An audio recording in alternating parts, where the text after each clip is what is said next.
ನಮಸ್ತೆ ವೀಕ್ಷಕರೇ, ನಾನು ಡಾಕ್ಟರ್ ನಾರಾಯಣ್ ಮಕ್ಕಳು, ಆಯುರ್ವೇದಿಕ್ ಕನ್ಸಲ್ಟೆಂಟ್, ಆಯುರ್ವೇದಿಕ್ ಸೆಕ್ಸಾಲಜಿಸ್ಟ್, ಬೆಂಗಳೂರಿನಲ್ಲಿ ಪ್ರಾಕ್ಟೀಸ್ ಮಾಡ್ತೇನೆ. ಮೇಲ್ ಇನ್ಫರ್ಟಿಲಿಟಿ ಅಥವಾ ಪುರುಷರಲ್ಲಿ ವಂದ್ಯತ್ವ ಅಥವಾ ಪುರುಷರ ಬೀಜನಲ್ಲಿ ಸಮಸ್ಯೆ, ವೀರ್ಯ ಅನ್ನೋದು ಕಡಿಮೆ. ಸೊ ಇವಾಗ ಒಂದು ಕಪಲ್ ಹೆಲ್ದಿ ಆ್ಯಕ್ಟಿವ್ ಸೆಕ್ಸುವಲ್ ಲೈಫ್ನಲ್ಲಿ 2 ವರ್ಷಕ್ಕಿಂತ ಜಾಸ್ತಿ ಇದ್ದಾರೆ, ಮಕ್ಕಳಾಗ್ತಾ ಇಲ್ಲ.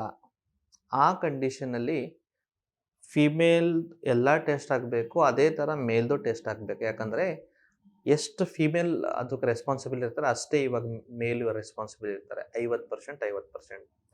ಸೊ ಇವಾಗ ನಮ್ಮ ಲೇಡಿ ಡಾಕ್ಟರ್ ಹೋಗಿದ್ವಿ ಸರ್, ವೈಫ್ ಎಲ್ಲ ಟೆಸ್ಟ್ ಅಡ್ವೈಸ್ ಮಾಡಿದ್ದಾರೆ, ಅದ್ರ ಜೊತೆಗೆ ನನಗೂ ಒಂದು ವೀರ್ಯದ ಪರೀಕ್ಷೆ ಮಾಡಿ ಅಂತ ಹೇಳಿದ್ದಾರೆ.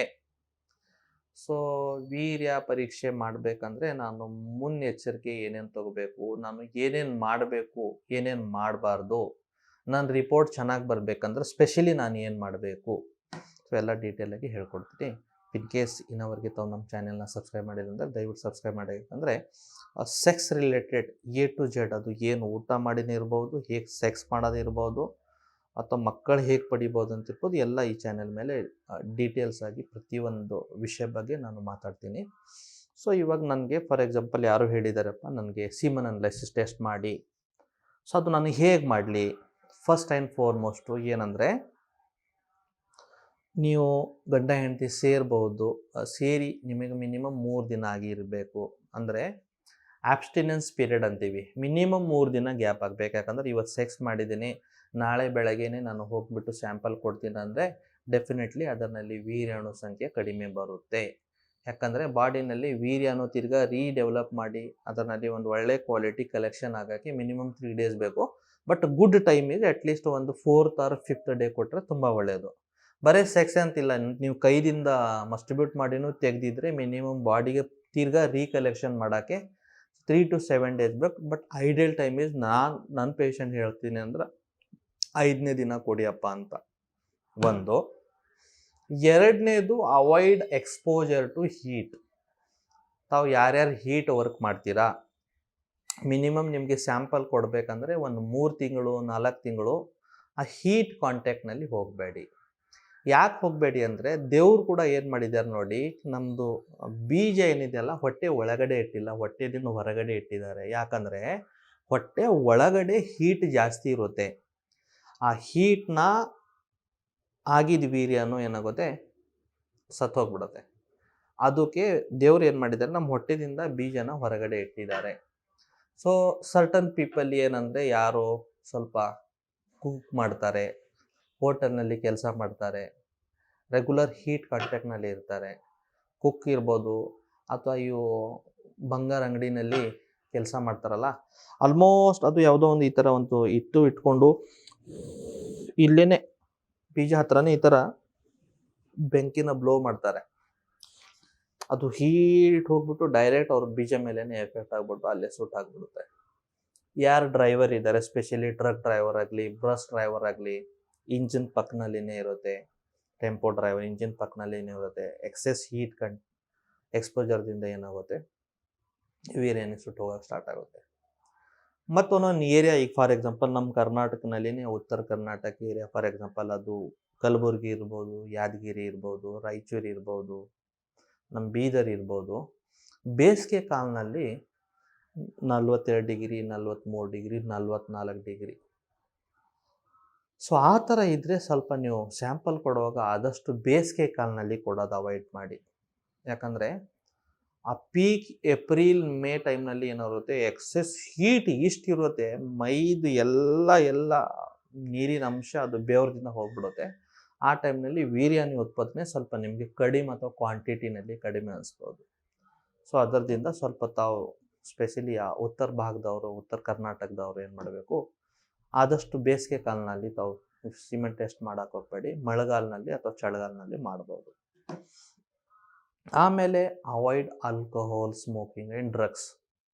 ಯಾಕೆ ಪದೇ ಪದೇ ನಾನು ಆಲ್ಕೋಹಾಲ್ ಮತ್ತು ಸ್ಮೋಕಿಂಗ್ ಮತ್ತು ಡ್ರಗ್ಸ್ ಬಗ್ಗೆ ಹೇಳ್ತೀನಿ ಅಂದರೆ, ಯಾಕಂದರೆ ಇವೆಲ್ಲ ಸ್ಪರ್ಮ್ ಕಿಲ್ಲರ್ಸ್, ವೀರ್ಯನ ಕೊಲ್ಲುತ್ತೆ ಅಥವಾ ಪ್ರೊಡಕ್ಷನ್ನ ಕಡಿಮೆ ಮಾಡುತ್ತೆ. ಸೊ ಸರ್ಟನ್ ಡ್ರಗ್ಸು ಅಥವಾ ಸರ್ಟನ್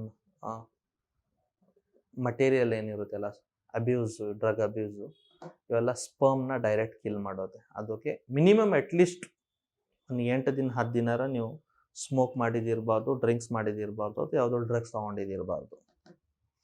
ಆಮೇಲೆ ಮೆಡಿಸಿನಲ್ಲಿ ಸರ್ಟನ್ ಮೆಡಿಸಿನ್ಸ್ ಇರುತ್ತೆ. ಫಾರ್ ಎಕ್ಸಾಂಪಲ್ ಇವಾಗ BP ಮೆಡಿಸಿನ್ ಯಾರಾದರೂ ತೊಗೊಳ್ತಾರೆ, ಅದರಲ್ಲಿ ಕ್ಯಾಲ್ಸಿಯಂ ಚಾನೆಲ್ ಬ್ಲಾಕರ್ಸ್ ಅಂತ ಬರುತ್ತೆ. ಸೊ ಈ ಕ್ಯಾಲ್ಸಿಯಂ ಚಾನೆಲ್ ಬ್ಲಾಕರ್ ಸ್ಟಡಿ ಏನು ಹೇಳುತ್ತೆ ಅಂದರೆ, ಅದು ಸ್ಪರ್ಮ್ ಪ್ರೊಡಕ್ಷನ್ನಲ್ಲಿ ಸ್ವಲ್ಪ ಏನು ಮಾಡುತ್ತೆ, ಬಾಧೆ ಕೊಡುತ್ತೆ ಅಂತ. ಸರ್ಟನ್ ಆ್ಯಂಟಿ ಡಿಪ್ರೆಷನ್ ಡ್ರಗ್ಸ್ ಇರುತ್ತೆ, ಅದರದಿಂದನೂ ಸ್ವಲ್ಪ ಸ್ಪರ್ಮ್ ಪ್ರೊಡಕ್ಷನ್ ಮೇಲೆ ಎಫೆಕ್ಟ್ ಆಗುತ್ತೆ. ಸರ್ಟನ್ ಪೇನ್ ಕಿಲ್ಲರ್ಸ್ ಇರುತ್ತೆ. ಫಾರ್ ಎಕ್ಸಾಂಪಲ್ ಯಾರೋ ಒಂದು ಬ್ಯಾಕ್ ಪೇನ್ಗೆ ಅಥವಾ ಮೊಳಕಾಲು ನೋವಿಗೆ ಅಥವಾ ಏನೋ ಒಂದು ಸರ್ಜರಿ ಆಗಿದೆ, ಸ್ಪೈನ್ ಸರ್ಜರಿ, ಆ ಸರ್ಜರಿ ಈ ಸರ್ಜರಿ, ಅದಕ್ಕೆ ಏನು ಪೇನ್ ಕಿಲ್ಲರ್ಸ್ ಕೊಟ್ಟಿದ್ದಾರೆ. ಅಂಥ ಪೇನ್ ಕಿಲ್ಲರ್ದಿಂದನೂ ಏನಾಗುತ್ತೆ, ಸ್ವಲ್ಪ ಈ ಸ್ಪರ್ಮ್ ಪ್ರೊಡಕ್ಷನ್ ಕಡಿಮೆ ಆಗುತ್ತೆ. ಅಥವಾ ಒಬ್ಬರೊಬ್ಬರಿಗೆ ಫಂಗಲ್ ಇನ್ಫೆಕ್ಷನ್ ಆಗಿದೆ ಅಂತ ಹೇಳಿ, ಫಂಗಲ್ ಇನ್ಫೆಕ್ಷನಲ್ಲೇ ಕೀಟೋಕಿನಾಜಲ್ ಅಂತ ಒಂದು ಡ್ರಗ್ ಇರುತ್ತೆ. ಆ ಡ್ರಗ್ ಕೂಡ ಏನು ಮಾಡುತ್ತೆ, ಸ್ಪರ್ಮ್ ಪ್ರೊಡಕ್ಷನ್ ಅಥವಾ ಸ್ಪರ್ಮ್ ಕ್ವಾಲಿಟಿನ ಡ್ಯಾಮೇಜ್ ಮಾಡುತ್ತೆ. ಸೊ ಸರ್ಟನ್ ತಾವು ಈ ಥರ ಡ್ರಗ್ಸ್ ತೊಗೊಳ್ತಾ ಇದ್ದರೆ ಟೆಂಪರರಿ ಅದಕ್ಕೆ ಅವಾಯ್ಡ್ ಮಾಡಿ, ಅದನ್ನು ತಮ್ಮ ಡಾಕ್ಟರ್ ಸಲಹೆ ಪಡ್ಕೊಂಡು ಅವಾಯ್ಡ್ ಮಾಡಿಬಿಟ್ಟು ದೆನ್ ಒಂದು 10 days 15 days ಗ್ಯಾಪ್ ಮಾಡಿ ಆಮೇಲೆ ತಾವು ಸ್ಯಾಂಪಲ್ಸ್ನ ಕೊಡಿ. ಆಮೇಲೆ ಇವಾಗ ನಾನು how to give sample is very important. ತುಂಬ ಜನ ಇದು ಮನೆಯದು ಓನ್ ಬಾತ್ರೂಮ್ನಲ್ಲಿ ಮಾಡಿದ್ರೆ ಪ್ರೈವೇಸಿ ಇರುತ್ತೆ, ಎಂಜಾಯ್ಮೆಂಟ್ ಇರುತ್ತೆ ಅಂತ ಮಾಡಿದಿರ್ತೀರ. ಬಟ್ ಯಾವುದೋ ಒಂದು ಹಾಸ್ಪಿಟಲ್ ಸೆಟಪ್ಪು, ಲ್ಯಾಬ್ ಸೆಟಪ್ನಲ್ಲಿ ತಾವು ಹೋಗಬೇಕು, ಯಾರೋ ಹುಡುಗಿ ರಿಸೆಪ್ಷನಲ್ಲಿ ಕೂತಿದ್ದಿರ್ತಾಳೆ, ಏನು ಟೇಸ್ಟ್ ಸರ್ ಅಂದರೆ ನೀವು ಮಾತಾಡೋಕ್ಕಾಗಲ್ಲ, ಹಿಂಗೆ ಚೀಟಿ ಕೊಡ್ತೀರ ಅವ್ರ ಕೈನಲ್ಲಿ. ಆಮೇಲೆ ಅವ್ರು ಏನೋ ಸ್ವಲ್ಪ ಹಿಂಗೆ ನಗ್ನಗ್ತಾ ಏನೋ ಡಬ್ಬಿ ಕೊಡ್ತಾರೆ ನಿಮ್ಮ ಕೈನಲ್ಲಿ, ಅದೊಂದು ಮುಜುಗರ ಫೀಲಿಂಗು. ಆ ಡಬ್ಬಿ ತೊಗೊಂಡು ನೀವು ವಾಶ್ರೂಮ್ನಲ್ಲಿ ಹೋಗಿರ್ತೀರ, ಮನೆದಿಂದ ಬರುವಾಗ ಎಲ್ಲೋ ಕೂತಿರ್ತೀರ, ಹ್ಯಾಂಡ್ ಕರೆಕ್ಟಾಗಿ ವಾಶ್ ಮಾಡಿದ್ದೀರಲ್ಲ. ಸೊ ಆವಾಗ ನೀವು ಮಸ್ಟಿಬೇಟ್ ಮಾಡ್ತೀರಾ. ಸೊ ಅದರಲ್ಲಿ ಸ್ವಲ್ಪ ಕಂಟ್ಯಾಮಿನೇಷನ್ ಪಾಸಿಬಿಲಿಟಿ ಜಾಸ್ತಿ ಇರುತ್ತೆ. ಸೊ ಚೆನ್ನಾಗಿ ಹೈಜೀನ್ದಿಂದನೇ ಇದು ಮಾಡಬೇಕು ಪ್ರೊಸೆಸ್ ಒಂದು. ಎರಡನೇದು ಸರ್ಟನ್ ಜನರಿಗೆ ಏನಂದರೆ ಸ್ವಲ್ಪ ಲುಬ್ರಿಕೇಷನ್ಸ್ ಅಭ್ಯಾಸ ಇರುತ್ತೆ. ಅಂದರೆ ಏನೋ ಒಂದು ಸ್ವಲ್ಪ ಜೆಲ್ ಗಿಲ್ ಏನಾದರೂ ಕೈ ಮೇಲೆ ಹಚ್ಕೊಂಡು ಆಮೇಲೆ ಹಸ್ತಮೈಥುನ ಮಾಡಿ ಮಸ್ಟಿಬ್ಯೂಟ್ ಮಾಡಿಬಿಟ್ಟು ಆ ವೀರ್ಯನ ಕೊಡಬೇಕಂತ. But most of the lubricants are they are sperm killers. ಅದರದಿಂದನೂ ಸ್ವಲ್ಪ ಇದು ಕೊಡಬೇಕಂದ್ರೆ ಆದಷ್ಟು ಟ್ರೈ ಟು ಅವಾಯ್ಡ್ ಲುಬ್ರಿಕೆಂಟ್ಸ್ ಯಾವುದು ಯೂಸ್ ಮಾಡೋಕ್ಕೆ ಹೋಗಬೇಡಿ. ಆಮೇಲೆ ಅಂದರೆ ಸರ್ಟನ್ ಜನ ಇವಾಗ ಫಾರ್ ಎಕ್ಸಾಂಪಲ್ ನಾನೇ ಇವಾಗ ಫೀಮೇಲ್ ಎಲ್ಲ ಟೆಸ್ಟ್ ನಾರ್ಮಲ್ ಬಂದಿದೆ, ತಾವು ಒಂದು ಸರ್ತಿ ಟೆಸ್ಟ್ ಮಾಡ್ಕೊಳ್ಳಿ ಯಜಮಾನ್ರೆ ಅಂತ ಹೇಳಿದ್ಮೇಲೆ ವೈಫ್ನ ಹೇಳ್ತಾರೆ, ನೀನು ಸ್ವಲ್ಪ ಹೊರಗೆ ಕೂತ್ಕೊಂಡು 5 ನಿಮಿಷ ನಾನು ಸರಿಗೆ ಏನೋ ಮಾತಾಡಬೇಕಂತ. ಹೊರಗಡೆ ಸರ್ ಮಾಡಲೇಬೇಕಾ, ನನಗೆ ಇಚ್ಛೆ ಇಲ್ಲ ಸರ್. ವೈಫ್ ಎಲ್ಲ ರಿಪೋರ್ಟ್ ನಾರ್ಮಲ್ ಬಂದಿದೆ ಅಂತ ಹೇಳ್ತಿದ್ರಿ, ಇವಾಗ ನನ್ನ ರಿಪೋರ್ಟ್ನಲ್ಲಿ ಏನಾದರೂ ಫಾಲ್ಟ್ ಬಂದರೆ ನನ್ನ ಗಂಡಸ್ತನ ಮೇಲೇ ಡೌಟ್ ಬರೋಕ್ಕೆ ಸ್ಟಾರ್ಟ್ ಆಗುತ್ತೆ ಸರ್. ವೈಫ್ ಆಮೇಲೆ ನನಗೆ ರೆಸ್ಪೆಕ್ಟ್ ಕೊಡ್ತಾಳೆ ಇಲ್ಲ.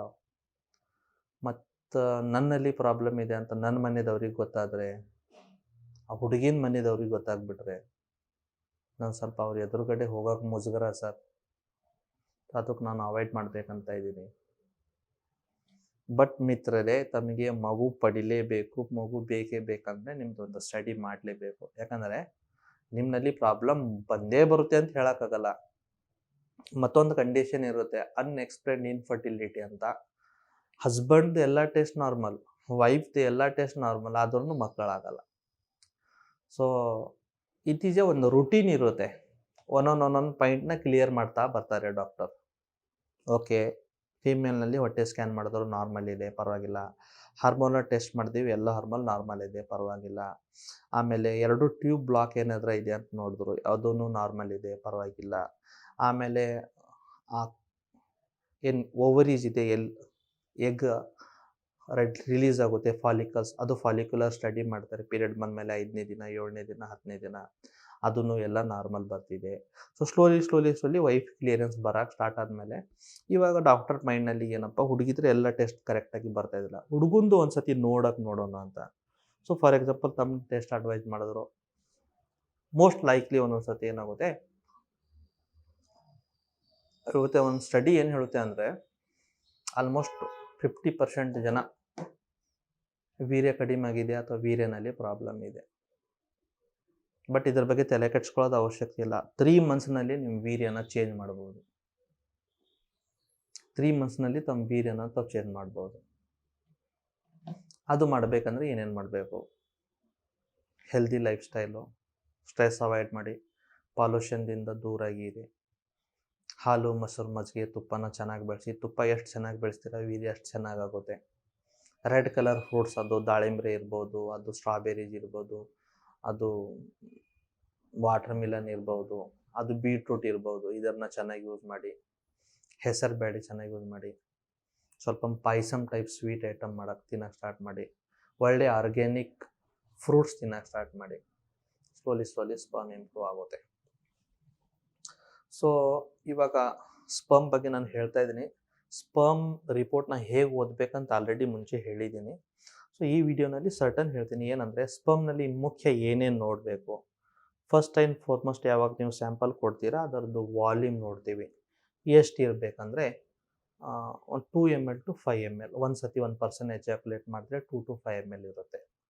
ಸೊ 2 to 5 ml ಅಂದರೆ ಒಂದು ಅಂದಾಜು ಒಂದು ಚಮಚ ಅಂತ ತಿಳ್ಕೊಳ್ಳಿ ಅಷ್ಟು. ಒಂದು ವಾಲ್ಯೂಮ್ ಓಕೆ, ಇಷ್ಟು ಬಂದಿದೆ ಅಪ್ಪ, ಹಾಂ ಟಿಕ್, ಓಕೆ ಕರೆಕ್ಟ್. ಆಮೇಲೆ ಅದರದ್ದು ಕ್ವಾಂಟಿಟಿ ಎಷ್ಟಿದೆ, ಸ್ಪರ್ಮ್ನಲ್ಲಿ ವೀರ್ಯದ ಅಂಶ ಎಷ್ಟಿದೆ. ಸೊ ಒಂದು ಎನಿಥಿಂಗ್ ಅಬೌವ್ 20 ಮಿಲಿಯನ್ಗಿಂತ ಜಾಸ್ತಿ ಇದೆ, 40 ಮಿಲಿಯನ್ವರೆಗೆ ಇದೆ ಅಂದರೆ ಓಕೆ ಪರವಾಗಿಲ್ಲ. ಆಮೇಲೆ ಅದರಲ್ಲಿ ಫರ್ದರ್ ಡೀಟೇಲ್ ಹೋದರೆ ಮೋಟಿಲಿಟಿ ಅಂದರೆ ಜಂಪ್ ಮಾಡಿಬಿಟ್ಟು ಒಳಗಡೆ ಹೋಗೋದು ಕ್ಯಾಪಸಿಟಿ ಅದರೊಳಗಿದ್ದೇ ಇಲ್ಲ. ಓಕೆ, ಮೋಟಿಲಿಟಿ ಒಂದು 40% ಸ್ಪರ್ಮ್ ಮೊಟೈಲ್ ಇದ್ದರೆ ದಟ್ ಈಸ್ ಸಫಿಷಿಯೆಂಟ್, ಒಳಗಡೆ ಹೋಗ್ಬೋದು ಅಂತ. ಒಂದು 40%. ಆಮೇಲೆ ಮಾರ್ಫಾಲಜಿ ಬರುತ್ತೆ. ಮಾರ್ಫಾಲಜಿನಲ್ಲಿ ಅದರಲ್ಲಿ ಹೆಡ್ ಹೇಗಿದೆ, ಬಾಡಿ ಹೇಗಿದೆ, ಟೇಲ್ ಹೇಗಿದೆ. ಇದ್ದಿದ್ದ ಸ್ಪರ್ಮ್ನಲ್ಲಿ ಒಂದು 4% ಮಾರ್ಫಾಲಜಿನೂ ಚೆನ್ನಾಗಿದ್ರು that is also sufficient to a women get pregnant. So ಈ ಥರ ಅದು ಸ್ಟಡಿನಲ್ಲಿ ಬರುತ್ತೆ. ಸೊ ನೆಕ್ಸ್ಟ್ ಟೈಮ್ ಯಾರೋ ಡಾಕ್ಟರ್ ತಮಗೆ ಹೇಳಿದ್ದಾರೆ ನನಗೆ ಒಂದು ಸೀಮನ್ ಅನಲೈಸಿಸ್ ಟೆಸ್ಟ್ ಮಾಡಬೇಕು ಅಥವಾ ವೀರ್ಯ ತಮ್ಮ ಪರೀಕ್ಷೆ ಮಾಡಬೇಕಂದ್ರೆ ನಾ ಹೇಳಿದೆಲ್ಲ ರೂಲ್ಸ್ ಫಾಲೋ ಮಾಡಿ. ಬೇಕಾದರೆ ಸ್ವಲ್ಪ ಎಕ್ಸ್ಟ್ರಾ ಟೈಮ್ ತೊಗೊಳ್ಳಿ, ಒಂದು 2 ಮಂತ್ಸ್ 3 ಮಂತ್ಸು. ಎಲ್ಲ ರೀತಿಯಿಂದ ಕರೆಕ್ಟಾಗಿ ಫಾಲೋ ಮಾಡಿಬಿಟ್ಟು ನೀವು ಟೆಸ್ಟ್ ಕೊಟ್ಬಿಡಿ, 100% ನಿಮ್ಮ ರಿಪೋರ್ಟ್ ನಾರ್ಮಲ್ ಬರುತ್ತೆ. ಈ ಥರ ಇಂಟ್ರೆಸ್ಟಿಂಗ್ ವೀಡಿಯೋ ತಾವು ನೋಡಬೇಕಂದ್ರೆ ನಮ್ಮ ಚಾನಲ್ನ ಸಬ್ಸ್ಕ್ರೈಬ್ ಮಾಡಿ. ಮತ್ತು ಯಾವುದೋ ಪರ್ಟಿಕ್ಯುಲರ್ ಈ ವಿಷಯ ಬಗ್ಗೆ ನನಗೆ ವೀಡಿಯೋ ಮಾಡಿ ಅಂದರೆ ಆ ಪರ್ಟಿಕ್ಯುಲರ್ ವಿಷಯ ಬಗ್ಗೆ ನಾನು ವೀಡಿಯೋ ಮಾಡ್ತೀನಿ. ಧನ್ಯವಾದ.